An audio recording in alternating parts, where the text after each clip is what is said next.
오늘 주신 본문을 가지고 하나님의 침묵과 우리의 의무라는 제목으로 하나님 말씀 나누겠습니다. 2020년 초 우리는 코로나 바이러스의 영향력 아래 놓이게 되었습니다. 그로부터 우리는 너무나도 힘겨운 삶을 살아내야만 했었습니다. 모든 동선이 공개되었던 때도 있었습니다. 그리고 일정 숫자 이상은 모이지 못하도록 제한을 받는 그런 경우도 있었죠. 그리고 코로나에 걸렸던 사실 때문에 많은 사람들에게 질타를 받았어야만 했었던 그런 시절도 있었습니다.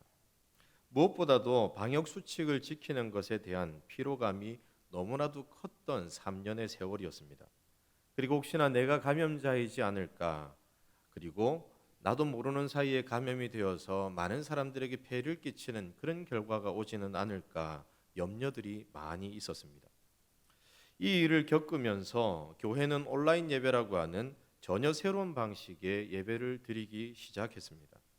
그런데 이 시기를 지나면서 많은 성도님들의 마음 가운데 한 가지 질문이 생깁니다.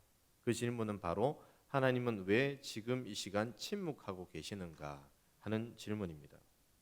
하나님은 왜 이런 급박한 상황 속에서 우리를 돌아보고 계시지 않습니까? 여기저기에서 기도하고 여기저기에서 많은 사람들이 질문을 던졌습니다. 하나님의 백성들이 어떻게 해야 할지 방향을 잃어가고 있는 이 현실에 하나님은 왜 우리의 상황을 가만히 내버려 두십니까? 3년이 넘는 시간 동안 어려움을 겪으면서 하나님께 나아가지만 우리의 이러한 간절한 기도와 간절한 부르짖음에 응답이 없는 것처럼 느껴졌었던 지난 3년의 시간이기도 했습니다.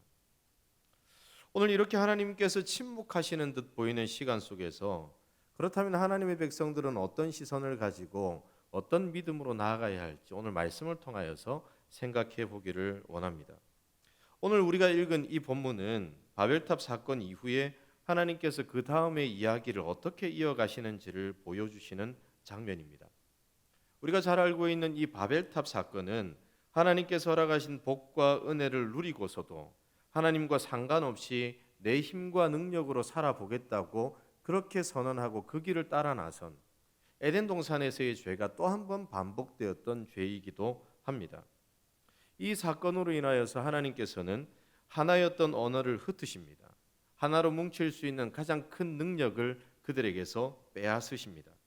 그리고 이 사건 이후로 하나님께서는 오랜 시간 동안 침묵하셨습니다. 그 장면이 오늘 우리가 읽은 족보의 기록입니다. 그렇다면 이 침묵은 어떤 의미를 가지고 있었으며 이 속에 하나님의 백성들은 어떠한 삶을 살아가게 되었는지 생각하면서 우리에게 주시는 깨달음이 무엇인지 생각해 보기를 원합니다. 첫째로 하나님의 침묵은 기다림입니다. 함께 고백해 볼까요? 하나님의 침묵은 기다림입니다. 하나님이 침묵하실 때 우리의 모든 삶에 대한 기대를 포기하신 것으로 생각하기가 쉽습니다. 그러나 이것은 편협한 우리의 생각일 뿐입니다. 우리 눈에는 하나님이 포기하신 것 같아 보이지만 하나님의 편에서는 포기가 아니라 기다림이셨습니다. 오늘 본문을 보면 10절부터 26절까지 족보가 나열되고 있는 것을 우리는 봅니다. 물론 창세기에서의 족보는 다음 이야기를 시작하기 전, 특별히 이제부터 아브라함의 이야기가 시작될 텐데 그에 대한 이야기가 본격적으로 시작된다는 것을 보여주기 위한 하나의 도입부이자 단락을 나누는 역할을 하고 있습니다. 그런데 내용적으로 보면 이 기간은 하나님이 침묵하신 기간이었습니다. 이 기간 동안 아무런 일도 진행되지 않았습니다. 하나님께서 주로 어떻게 일하십니까? 사람을 선택하시고 그 사람을 통해서 계획하신 일들을 하나하나 이루어 가시죠. 그렇게 하나님께서 세우신 구원의 계획들을 이루어 가시는 분이십니다. 그런데 이 기간 동안 하나님은 침묵하고 계셨다는 사실입니다. 하나님이 침묵하신 이유는 무엇일까요? 사실 이 시대를 살아가는 많은 사람들은 하나님이 왜 침묵하셨는지 알아채기 힘들지도 모르겠습니다. 마치 하나님께서 그들의 범죄에 실망하여서 그들에게서 관심을 돌린 것처럼 보일 뿐입니다. 그러나 우리는 이 족보의 마지막과 그 이후에 진행되는 이야기를 통해서 하나님께서는 왜 침묵하셨는지 그 사실을 발견할 수 있습니다.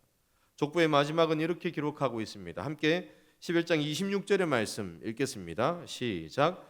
데라는 70세에 아브람과 나홀과 하란을 낳았더라. 그리고 그 이후의 이야기를 보면요, 아브라함을 중심으로 그려지고 있음을 보게 됩니다. 하나님은 아브라함을 선택하시고 그를 통해서 새로운 역사를 써내려 가십니다. 그렇다면 하나님이 침묵하신 이유는 무엇이겠습니까? 그 이유는 하나님이 계획하신 그 계획을 이루어 가실 적당할 때를 기다리고 계셨다는 겁니다. 그렇게 하나님께서는 아브라함을 선택하실 때까지 침묵하고 계셨습니다. 어쩌면 당시를 살아가던 많은 사람들은 하나님이 이렇게 일하셨던 것을 목격하지 못했기 때문에 이 사실을 알아차리지 못했을지도 모릅니다. 믿음 안에 살아가지만 하나님이 일하심을 기대하지만 그 기대가 실망으로 바뀌는 일들도 더러 있었을 겁니다. 그리고 하나님께서 허락하신 은혜의 걸음을 포기하는 사람들도 여기저기 생겨났을 겁니다. 그러나 조금 더 멀게 보고 한 걸음 떨어져서 본다면 하나님의 침묵은 포기가 아닌 기다림이었더라는 사실을 알게 됩니다. 사랑하는 성도 여러분, 때로는 우리 삶에 하나님이 침묵하시는 것처럼 느껴질 때가 있습니다.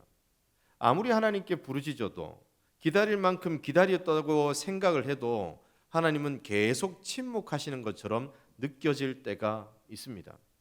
앞서 코로나 상황을 언급했지만요, 그러한 상황들을 겪을 때마다 우리는 어떻게 해야 할지 갈 바를 알지 못하고 우왕좌왕하기도 합니다. 그런데 그 어떠한 순간에도 하나님은 우리를 향해 계셨다는 사실을 잊지 않아야 합니다. 왜냐하면 하나님께서는 결코 우리를 포기하신 적이 없기 때문입니다. 우리가 느끼지 못할 뿐이었습니다. 하나님은 늘 그 자리에 계시면서 우리를 바라보고 계셨습니다. 특별히 코로나가 거세게 다가와서 모든 시설이 폐쇄가 되고 내 발걸음이 두려움의 발걸음이 되는 그 현실 속에 우리는 거하고 있었다 할지라도 하나님의 눈은 그 발걸음에 향해 계셨습니다. 또한 하나님의 눈은 하나님을 향해 예배하는 교회에 집중하고 계셨습니다. 그런데 우리는 이 세상의 현실 앞에서 하나님을 느낄 만큼 하나님께 집중하지 못하고 있었기에 하나님이 우리의 상황을 돌아보지 않는다고 생각할 때가 많이 있습니다. 또한 우리의 삶을 길게 보지 못하기 때문에 하나님의 침묵을 우리의 시각으로 이해하고 우리의 시간으로 이해하기에 오해를 많이 합니다. 혹시 우리가 이러한 시선에 갇혀서 생각하고 있지는 않습니까? 만약 우리가 이러하다면 우리의 시선을 내려놓아야 할 줄로 믿습니다. 모든 우리의 생각은 내려놓고 하나님이 왜 침묵하시는지, 그 침묵 속에서 하나님이 계획하시는 큰 그림은 무엇인지 그곳에 집중할 수 있어야 합니다. 우리의 시선은 편협하지만, 우리의 시선은 아주 작지만 하나님의 계획과 하나님의 생각은 우리의 생각과 상관없이 우리가 상상할 수 없을 만큼 거대하기 때문입니다. 바라기는 하나님의 침묵과 기다리심 앞에서 우리의 시선이 아니라 하나님의 시선을 따라가며 하나님께서 원하시는 삶 위에서는 하나님의 백성들이 되시기를 예수님의 이름으로 축원합니다. 둘째로, 하나님은 침묵하며 기다리심 속에서도 계속해서 일하셨습니다. 함께 고백합시다. 하나님은 계속해서 일하셨습니다. 하나님의 침묵과 기다리심은 하나님의 때를 준비하시기 위한 것이었습니다. 그렇다면 하나님은 어떻게 기다리셨을까요? 하나님의 기다리심이 우리에게 아무런 일도 하지 않는 것처럼 느껴지기도 하지만, 그러나 자세히 들여다보면 하나님은 조용하게 역사를 이루어 가시면서 조용하게 일하시고 조용하게 기다리고 계셨습니다. 오늘 우리가 읽은 이 본문은 셈으로부터 아브라함에 이르기까지 그 족보를 보여주고 있습니다. 이 족보의 특징이 무엇인 줄 아십니까?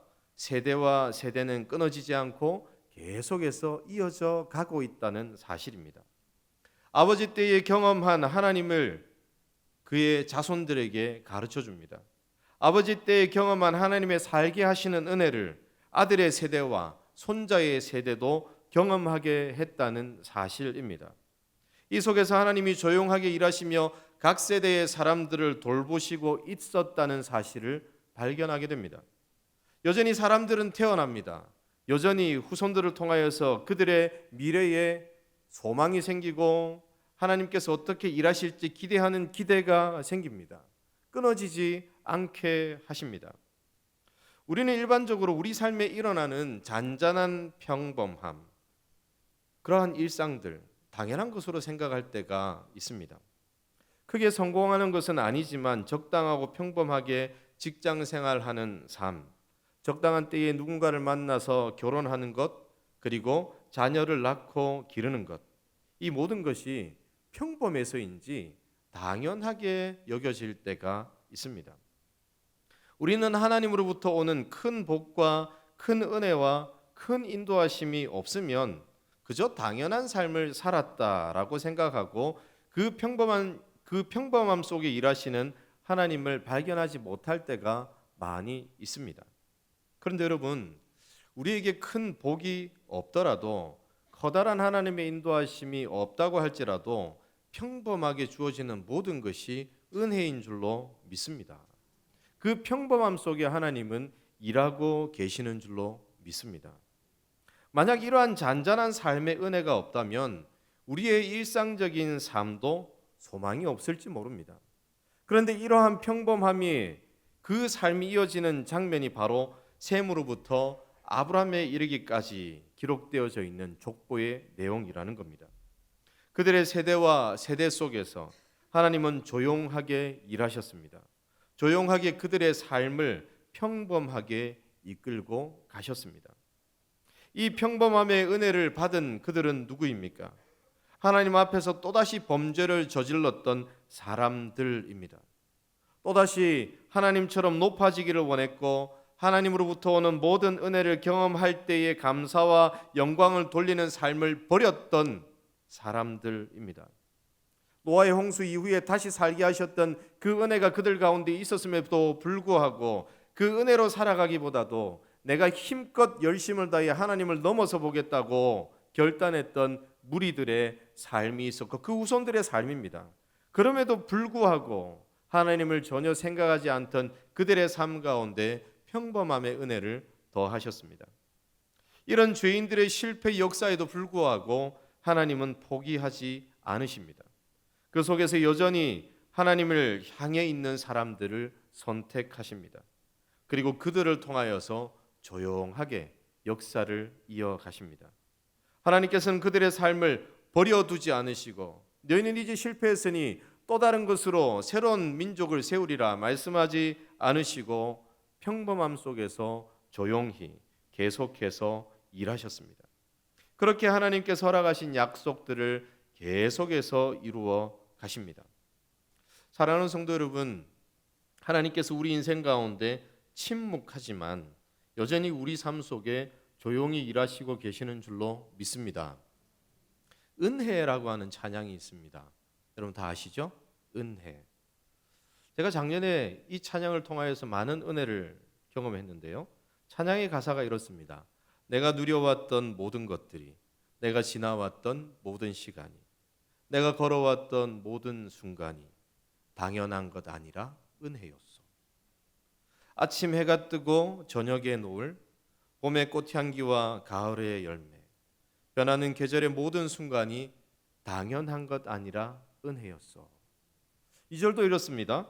내가 이 땅에 태어나 사는 것 어린 아이 시절과 지금까지 숨을 쉬며 살며 꿈을 꾸는 삶 당연한 것 아니라 은혜였소.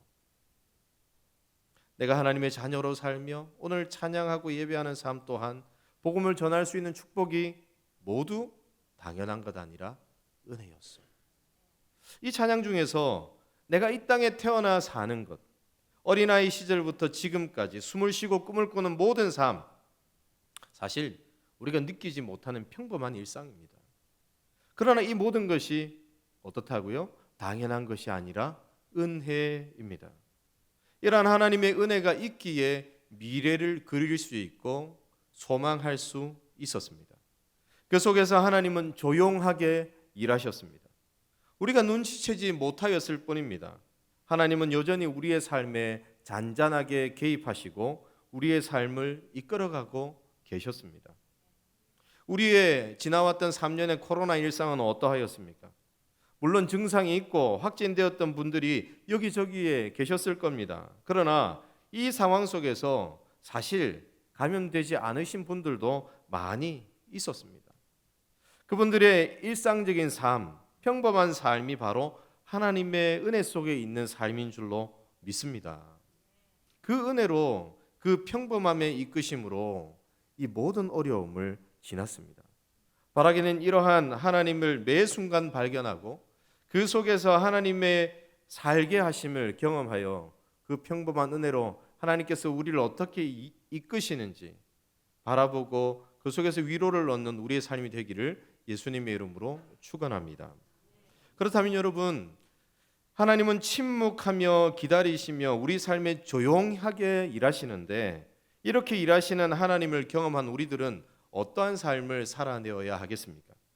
셋째로 우리는 침묵의 때에 우리에게 맡겨진 일에 충성을 다해야 합니다. 함께 고백합시다. 우리에게 맡겨진 일에 충성을 다해야 합니다.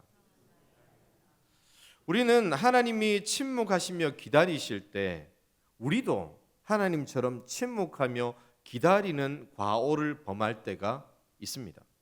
그러나 여러분, 하나님은 어느 때에라도 하나님께서 맡기시는 일에 최선을 다하는 사람을 원하십니다. 그것이 무엇일까요? 우리에게 맡기신 믿음의 유산을 지켜내는 겁니다. 우리에게 맡기신 복음을 나누는 겁니다. 우리에게 맡기신 삶의 자리를 지켜내는 것입니다. 오늘 이 족보가 그러한 모습을 잘 보여주고 있습니다. 앞에서 살펴보았듯이 이 족보는 하나님께서 침묵과 기다리심 속에서 긍휼을 허락하시고 계속해서 약속을 이루어 가시는 한 장면입니다. 그 중에서 특별함을 발견할 수 있는 부분이 이 속에 담겨져 있습니다. 바로 창세기 11장 16절입니다. 이렇게 기록하고 있습니다. 에벨은 34세에 벨렉을 낳았고, 바로 벨렉이라는 이름에 있습니다. 벨렉의 아버지인 에벨은요, 벨렉이라는 이름을 지으면서 그가 살아갔던 삶의 현실에 대한 아버지의 마음을 담아 놓았습니다. 이 부분과 관련해서 창세기 10장으로 눈을 돌리면 이러한 사실을 발견하게 됩니다. 창세기 10장 25절입니다. 제가 읽어드립니다. 에벨은 두 아들을 낳고 하나의 이름을 벨렉이라 하였으니 그때에 세상이 나뉘었음이요 벨렉의 아우의 이름은 욕단이며. 여러분, 우리가 이 말씀을 통해서 알 수 있는 사실이 무엇입니까? 이 구절을 보면 에벨이 살아가던 시대에 세상이 나누어지는 큰 사건이 있었음을 발견합니다. 우리가 잘 아는 11장의 바벨탑 사건이겠죠. 그런데 에벨은 그 사건을 겪은 후 자신의 두 아들 중 하나에게 그 사건을 기억하기 위해서 그 아들의 이름을 나뉜다라고 하는 뜻을 가진 벨렉으로 이름합니다. 여러분, 누군가 자신의 삶의 한 단면을 그 의미에 담아서 자녀 이름을 정한다면 어떤 목적을 가지고 있는 것일까요? 우리는 성경에서 이러한 모습들을 종종 발견하곤 합니다. 특별히 창세기에서 자녀를 가장 많이 출산한 야곱을 보면 자녀들의 이름에 자신의 처지가 고스란히 담겨져 있는 것을 보게 됩니다. 또한 야곱의 12아들 중에서 요셉은 어떠합니까? 애굽에서 아스낫과 결혼한 이후에 낳았던 므낫세와 에브라임이라는 이름을 볼 때에도 그가 어떤 세월을 살아왔고 그 삶의 고백이 어떠했는지를 잘 알 수 있는 대목을 보게 됩니다. 그리고 그렇게 이름을 짓는 사람들은 자신의 삶에 허락하신 하나님의 은혜를 기억하면서 그 은혜를 찬양하면서 그 은혜가 늘 자신과 함께 하기를 원하는 마음으로 그렇게 이름을 짓곤 하였습니다. 여러분, 우리는 창세기의 이러한 모습을 근거로 에벨이 그 아들의 이름을 바벨탑 사건을 떠올릴 수 있는 벨렉이라고 이름 지었던 이유를 발견할 수가 있습니다. 그 이유는 다름 아닌 바벨탑 사건이 그에게 큰 충격을 안겨다 주었기 때문입니다. 하나님께서 허락하신 은혜가 너무나도 많았었는데 그렇게 하나님을 떠나려 했던 죄악된 행동과 그 죄의 결과를 보았기에 그 사건을 기억하며 나는 하나님을 늘 붙들어야지 하는 마음의 의지의 고백이 그 이름 가운데 담겨져 있었더라는 사실입니다. 그리고 그 이름을 기억하면서 그래, 하나님 앞에 온전하지 못했던 그 세대의 사람들이 이렇게 나뉘어졌고 하나님께 징계를 받았지. 내 삶을 더욱더 하나님께서 기뻐하시는 곳으로 세워나가야 하겠네 라고 하는 고백과 결단으로 그 삶을 이끌어 나갔다는 것입니다. 우리는 이 짧은 구절과 함께 오늘 본문 속에 계속 이어지는 족보들을 통하여서 하나님은 침묵하시지만 하나님께서 주신 약속을 붙들고 열심을 다했었던 사람들이 있었음을 짐작하게 됩니다. 사랑하는 성도 여러분, 하나님이 침묵하실 때 우리는 무엇에 관심을 기울이고 무엇을 바라보고 어디에 열심을 다하고 있습니까? 하나님께서 허락하신 약속을 붙들고 하나님께서 맡기신 복음을 붙들고 우리에게 맡기신 사명의 자리에 한 걸음 한 걸음 묵묵히 걸어 나아가고 계십니까? 우리에게 허락하신 사명은 우리의 상황과 상관없이, 그리고 하나님의 일하심과 상관없이 우리의 삶에 우리가 최선을 다해야 하는 중요한 일인 줄로 믿습니다.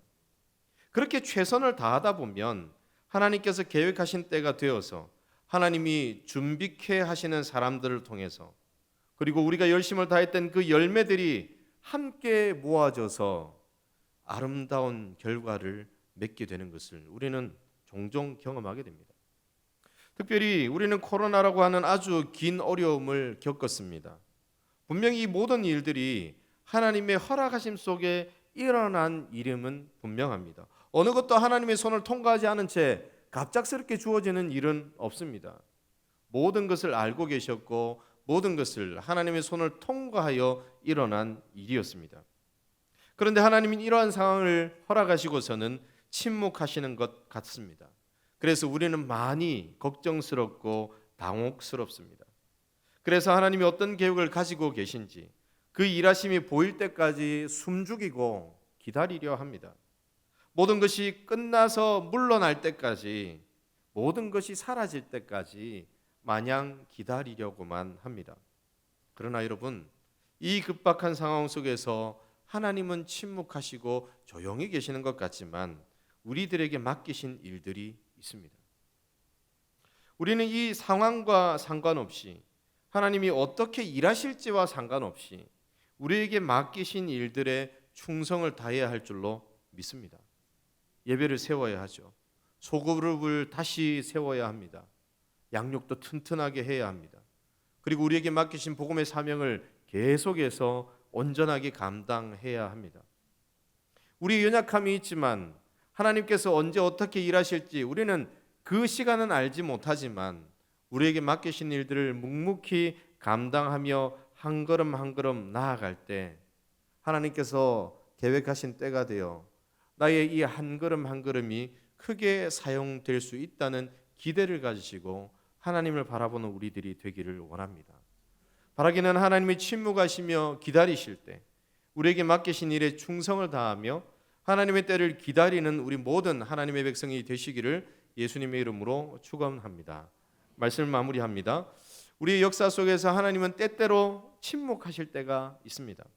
그 침묵은 하나님의 때를 기다리시는 시간입니다. 그리고 하나님은 그 침묵과 기다리심의 시간 속에서 우리가 느끼지 못하지만 계속해서 일하고 계십니다. 이러한 일하심 앞에 우리도 우리에게 맡겨진 일에 충성을 다해야 합니다. 바라기는 우리의 시선을 넘어서서 하나님의 시선에 우리의 생각을 맞추고 우리에게 맡겨진 사명을 따라 살아가는 하나님의 백성들 되시기를 예수님의 이름으로 축원합니다. 기도하겠습니다.